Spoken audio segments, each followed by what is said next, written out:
ഏതായാലും BJP അവരെപ്പറ്റി ആദ്യമായിട്ടാണ് എനിക്കൊരു നല്ല വാക്ക് പറയാൻ അവസരം കിട്ടിയത്. എനിക്ക് സന്തോഷമുണ്ട്.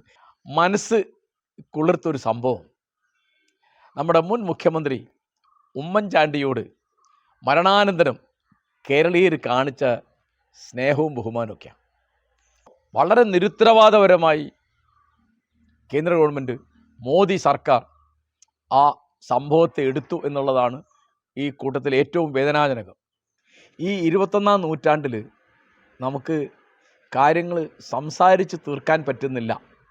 പ്രശ്നങ്ങളൊക്കെ രാഷ്ട്രീയമായി പരിഹരിക്കാൻ പറ്റുന്നില്ല, സൈനികമായിട്ടേ പരിഹരിക്കാൻ പറ്റുന്നുള്ളൂ എന്ന് പറഞ്ഞാൽ എന്തൊരു കഷ്ടമാണ്. 2023 അവസാനിക്കുകയാണ്. അപ്പോൾ ഉടനെ 2024 പിറക്കേ. ഇപ്പോൾ 2023 എന്നെ ഏറ്റവും അധികം ഇളക്കി മറിച്ച സംഭവങ്ങൾ എന്തൊക്കെയാണ് എന്ന് ഞാനിവിടെ ഇരുന്ന് ആലോചിക്കുകയാണ്. യൂടോക്കിന് വേണ്ടി അങ്ങനെ ഒന്ന് ആലോചിക്കണം എന്ന് ബന്ധപ്പെട്ടവർ എന്നോട് പറഞ്ഞു. അപ്പോൾ ഞാൻ ചുരുക്കിയിട്ട് പറയാൻ, ഇന്ത്യക്ക് പുറത്തുള്ള സംഭവങ്ങളിൽ എന്നെ ഏറ്റവും അധികം പ്രകമ്പനം കൊള്ളിച്ചത് ഗാസയിലെ കൂട്ടക്കുരുതിയാണ്. ഒക്ടോബർ 7 അത് ആരംഭിച്ചു. ഇപ്പോൾ എൻ്റെ അറിവ് ശരിയാണെങ്കിൽ 20,000 ആളുകൾ മരിച്ചു കഴിഞ്ഞു. ഈ 21ാം നൂറ്റാണ്ടിൽ നമുക്ക് കാര്യങ്ങൾ സംസാരിച്ച് തീർക്കാൻ പറ്റുന്നില്ല, പ്രശ്നങ്ങളൊക്കെ രാഷ്ട്രീയമായി പരിഹരിക്കാൻ പറ്റുന്നില്ല, സൈനികമായിട്ടേ പരിഹരിക്കാൻ പറ്റുന്നുള്ളൂ എന്ന് പറഞ്ഞാൽ എന്തൊരു കഷ്ടമാണ്. യുദ്ധം വേറെയുണ്ട്. ഇപ്പോൾ പുടിൻ യുക്രൈനിൽ തുടങ്ങിയ യുദ്ധം അവസാനിച്ചിട്ടില്ല. അങ്ങനെ ആ ഇന്ത്യക്ക് പുറത്തുള്ള വാർത്തകളിൽ പ്രധാനം ഈ യുദ്ധം തന്നെയാണ്. അതിൽ ഏറ്റവും കൊടൂരമായിട്ട് എനിക്ക് അനുഭവപ്പെട്ടത് ഗാസയിൽ ഇസ്രായേൽ നടത്തുന്ന കൂട്ടക്കുരുതിയാണ്. ഇനിയിപ്പോൾ ഇന്ത്യയിലേക്ക് വന്നാൽ ഈ വിട പറയുന്ന വർഷത്തിലെ പ്രധാനപ്പെട്ട സംഭവം എന്താണെന്ന് എന്നോട് ചോദിച്ചാൽ ഞാൻ പറയും, മണിപ്പൂരിലെ വർഗീയ കലാപമാണ്. അത് ഇന്ത്യയിലാണ്. ഇവിടെ മതത്തിൻ്റെയോ ജാതിയുടെയോ പ്രദേശത്തിൻ്റെയോ ഭാഷയുടെയോ ഒക്കെ പേരിൽ സ്വാതന്ത്ര്യം കിട്ടി 3/4 നൂറ്റാണ്ട് കഴിഞ്ഞിട്ടും നമുക്ക് കലഹിക്കാൻ പറ്റും. ആലോചിച്ചു, ഏത് പ്രശ്നമാണ് നമുക്ക് പറഞ്ഞു തീർക്കാൻ പറ്റാത്തത്? ഏത് പ്രശ്നത്തിനാണ് പരിഹാരമില്ലാത്തത്? നമ്മൾ മനുഷ്യരുണ്ടാക്കിയല്ലേ പ്രശ്നങ്ങളൊക്കെ, അതൊക്കെ നമുക്ക് പരിഹരിക്കാന്നേ. അപ്പോൾ വളരെ നിരുത്തരവാദപരമായി കേന്ദ്ര ഗവൺമെൻറ്, മോദി സർക്കാർ ആ സംഭവത്തെ എടുത്തു എന്നുള്ളതാണ് ഈ കൂട്ടത്തിൽ ഏറ്റവും വേദനാജനകം. എന്താണ് അവിടെ നടന്നത് എന്ന് പറയാൻ അവർ തയ്യാറല്ല. എന്താണ് അതിന് പരിഹാരം എന്ന് പറയാൻ തയ്യാറല്ല.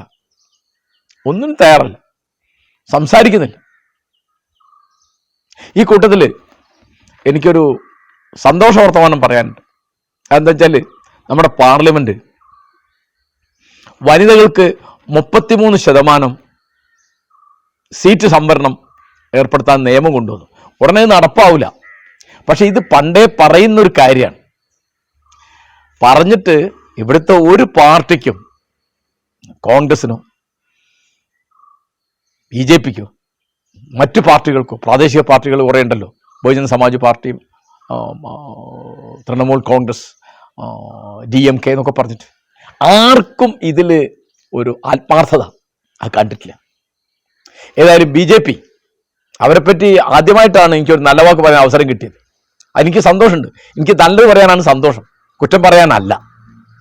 അപ്പോൾ അതിപ്പോൾ 4 കൊല്ലം കൊണ്ടോ 5 കൊല്ലം കൊണ്ടോ നടപ്പായില്ലെങ്കിൽ 10 കൊല്ലം കൊണ്ടെങ്കിലും നടപ്പാവും എന്നുള്ളൊരു പ്രതീക്ഷയിലാണ് ഞാനുള്ളത്. അതാണ് എനിക്ക് 2023 പറ്റി ആലോചിക്കുമ്പോഴുള്ള ഒരു സന്തോഷം. ഇനിയിപ്പോൾ കേരളത്തിലേക്ക് വരിക. കേരളത്തിൽ എനിക്ക് ഏറ്റവും മനസ്സ് കുളിർത്തൊരു സംഭവം നമ്മുടെ മുൻ മുഖ്യമന്ത്രി ഉമ്മൻചാണ്ടിയോട് മരണാനന്തരം കേരളീയർ കാണിച്ച സ്നേഹവും ബഹുമാനവും ഒക്കെയാണ്. അതൊരു ചെറിയ കാര്യമല്ല.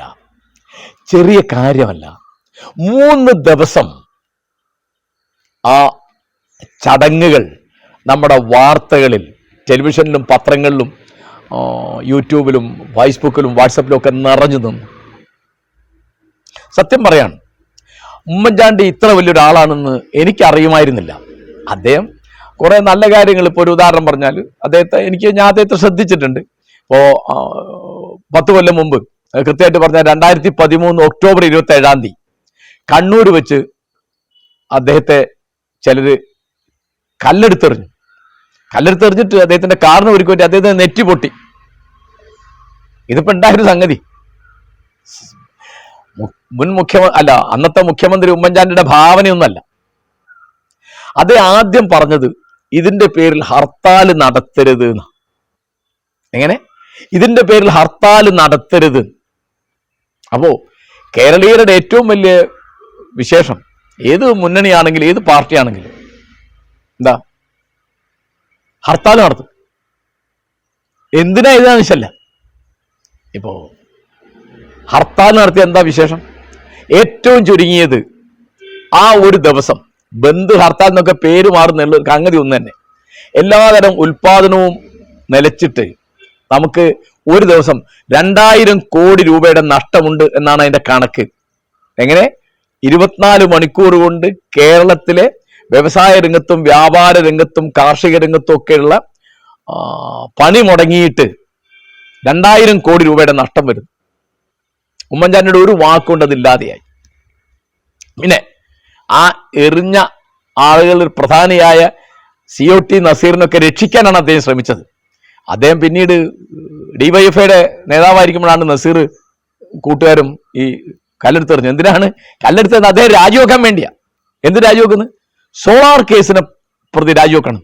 അതൊരു വ്യാജ കേസായിരുന്നു പിന്നീട് മനസ്സിലായി. അപ്പോ COT നസീർ ഇന്ന് ഉമ്മൻചാണ്ടിയുടെ ഒരു ആരാധകനാണ്. അപ്പൊ ആ തരത്തിൽ പെരുമാറാൻ കഴിയുന്ന ഒരാളാണ് അദ്ദേഹം. ആ പെരുമാറ്റത്തെ പറ്റി അല്ല എനിക്ക് വലിയ സന്തോഷം തോന്നിയത്, അതിനോട് ജനങ്ങൾ കാണിച്ച നന്ദി ഉണ്ടല്ലോ. ഇത്രയധികം നന്ദി, ഇത്രയധികം വ്യക്തികളോട് ബഹുമാനം, ആദരവ്, സ്നേഹമുള്ള ഒരു പ്രദേശമാണ് കേരളം എന്ന് ഞാൻ വിചാരിച്ചിരുന്നില്ല. അതെന്റെ തെറ്റാണ്, ആളുകൾ തിരിച്ചറിഞ്ഞില്ല എന്നുള്ളത്. അത് വളരെ വളരെ പ്രധാനപ്പെട്ട ഒരു കാര്യമാണ്.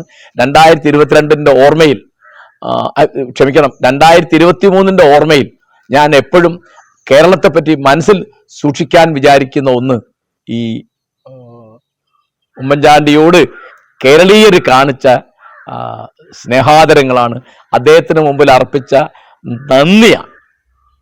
പിന്നെ ഇപ്പോ ഈ കൊല്ലം കേരളത്തിലെ ഭരണത്തെപ്പറ്റി അനവധി കാര്യങ്ങൾ പറയാനുണ്ട്. അതിൽ എനിക്ക് വളരെ വിഷമം, തമാശ, മാനക്കേട് തോന്നിയ ഒരു സംഗതിയാണ് നമ്മുടെ ബഹുമാനപ്പെട്ട മുഖ്യമന്ത്രിയും അദ്ദേഹത്തിൻ്റെ മന്ത്രിസഭയിലെ സഹപ്രവർത്തകരും കൂടി നടത്തിയ നവകേരള സദസ്സ്. അത് എന്തിനാണ് നടത്തിയത് എന്ന് സത്യം പറഞ്ഞ് എനിക്ക് മനസ്സിലായിട്ടില്ല. അതിൻ്റെ ഉദ്ദേശം എന്താണ്, ലക്ഷ്യം എന്താണ്, അതിൻ്റെ സമ്പ്രദായം എന്താണ് ഒന്നും. അതിൽ എപ്പോഴും നമുക്ക് ഓർമ്മ നിൽക്കുന്നത്, കരിങ്കൊടി കാണിച്ച ആളുകളെ അല്ലെ വാഹനം തടയാൻ ശ്രമിച്ചു എന്ന് തോന്നിയപ്പോൾ, അല്ല അതിന്റെ മുമ്പിലേക്ക് ചാടിയും തോന്നിയപ്പോൾ, അല്ലെ ചാടിയപ്പോൾ DYFIക്കാര് ഇവരെ മർദ്ദിക്കുകയാണ്, പോലീസ് ഇവരെ മർദ്ദിക്കുകയാണ്. പിന്നെ മുഖ്യമന്ത്രിയുടെ ഗൺമാൻ ഇവരെ മർദ്ദിക്കുകയാണ്. അതിലിപ്പോ ഒരു തെറ്റും യൂത്ത് കോൺഗ്രസ്സുകാരെടുത്ത് പറ്റിയിട്ടില്ല എന്ന് ഞാൻ പറയില്ല. ഇപ്പോ ആ ഷൂസ് എറിഞ്ഞത് എന്തൊരു അന്യായമാണ്, സമരമാണോ അത്? ഒരു മനുഷ്യന്റെ നേരെയും ഒന്നും എറിയാൻ പാടില്ല, ഷൂസ് തീരെ എറിയാൻ പാടില്ല. അത് 3.5 കോടി ജനങ്ങളുടെ, ഞാൻ അടക്കമുള്ള മലയാളികളുടെ മുഖ്യമന്ത്രിയാണ് ഇദ്ദേഹം. അദ്ദേഹത്തിന് നേരെ ഷൂസ് എറിയാൻ പാടുണ്ടോ? അതാണ് യൂത്ത് കോൺഗ്രസ്സുകാർ യാതൊരു വകതിരുമില്ലാതെ പെരുമാറിയത്. അപ്പോ മുഖ്യമന്ത്രിയുടെ പേരിൽ, സുരക്ഷയുടെ പേരിൽ പോലീസും DYFIക്കാരും ഗൺമേനും ഒക്കെ കാണിച്ച അക്രമത്തിന് ഒരു പറഞ്ഞു നിൽക്കാൻ ഒരു സംഗതി ഉണ്ടായി. ഷൂസ് എറിഞ്ഞില്ലേ, അത് വധശ്രമത്തിനാണ് കേസെടുത്ത്. വലിയ തമാശയാ. കോടതി എനിക്ക് ചോദിക്കുന്നുണ്ട്, ഷൂസ് എറിഞ്ഞാൽ എങ്ങനെയാ വധശ്രമാവുക? ഒരു അടച്ച ബസ്സിൽ പോകുന്ന ആൾക്ക് നേരെ ഷൂസ് എറിഞ്ഞാൽ, ഷൂസ് എറിഞ്ഞത് നിന്ദിക്കാനാണ്. അങ്ങനെ നിന്ദിക്കരുത്. അത് ജനാധിപത്യ വിരുദ്ധമായ ഒരു പണിയാണ്. ജനാധിപത്യം എന്ന് പറയുന്നത് നമുക്ക് എതിരഭിപ്രായം ഉള്ളത് പറഞ്ഞു തീർക്കലാണ്. അല്ലാതെ അത് കല്ലെടുത്തെറിയേ ഷൂസ് എറിയൊന്നും ചെയ്യാൻ പാടില്ല, ഒരു പേപ്പർ ചുരുട്ടി പോലും എറിയാൻ പാടില്ല എന്ന് നേതാക്കന്മാർ പറഞ്ഞിരുന്നു എന്നാണ് നേതാക്കന്മാർ പറയുന്നത്. പക്ഷെ അനുയായി അത് കേട്ടില്ല. നേതാക്കന്മാർ പറഞ്ഞിട്ടാണ് ഷൂസ് എറിഞ്ഞെന്ന് ഞാൻ പറയുന്നില്ല. പക്ഷെ അത് അങ്ങേയറ്റം എല്ലാ കേരളീയർക്കും അവമാനം ഉണ്ടാക്കുന്ന ഒരു പണിയായിപ്പോയി. അത് അങ്ങനെ ചെയ്യാൻ പാടില്ല. രാഷ്ട്രീയമായ എതിരഭിപ്രായങ്ങൾ നമുക്ക് പറഞ്ഞു തീർക്കാൻ സാധിക്കണം. അങ്ങനെ പറയുമ്പോഴും നമുക്ക് മുഖ്യമന്ത്രിയാണ് എന്നുള്ളൊരു ബഹുമാനം, അല്ലെങ്കിൽ പ്രതിപക്ഷ നേതാവാണ് എന്നുള്ള ബഹുമാനം, അത് പരസ്പരം കാണിക്കേണ്ടതാണ്. അപ്പം മുഖ്യമന്ത്രി പ്രതിപക്ഷത്തെ ബഹുമാനിക്കുന്നുണ്ടോ, കോടതിയെ ബഹുമാനിക്കുന്നുണ്ടോ, പോലീസിനെ ബഹുമാനിക്കുന്നുണ്ടോ? ഇല്ലായിരിക്കാം. അദ്ദേഹം അങ്ങനെ ചെയ്യുന്നില്ലെങ്കിൽ അത് അദ്ദേഹത്തെ ബഹുമാനിക്കാതിരിക്കാനുള്ള ഒരു കാരണമാക്കി എടുക്കരുത്. കാരണം അദ്ദേഹം എന്താണെന്നുള്ളതല്ല, നമ്മൾ എന്താണെന്നുള്ളതാണ് പ്രശ്നം. അതുകൊണ്ട് 2023 തെറ്റുകുറ്റങ്ങളിൽ നിന്നൊക്കെ പുതിയ പാഠങ്ങൾ പഠിച്ച് കേരളത്തിന് പുറത്തും ഇന്ത്യക്ക് പുറത്തും നമ്മുടെ ഭരണാധിപന്മാർക്ക്, രാഷ്ട്രീയ നേതാക്കന്മാർക്ക് പെരുമാറാൻ സാധിക്കട്ടെ എന്നാണ് എൻ്റെ നവവത്സര ദിനാശംസ. ഞാൻ എല്ലാ കാഴ്ചക്കാർക്കും സുഖവും സന്തോഷവും നിറഞ്ഞ പുതുവത്സരം നേരുന്നു. ധാർമ്മികമായി മൂല്യമുള്ള വാക്കുകളും പ്രവൃത്തികളും കാണുവാൻ നമുക്ക് ഇടയാകട്ടെ എന്നുകൂടി ഞാൻ ആശംസിക്കുന്നു. നന്ദി, നമസ്കാരം.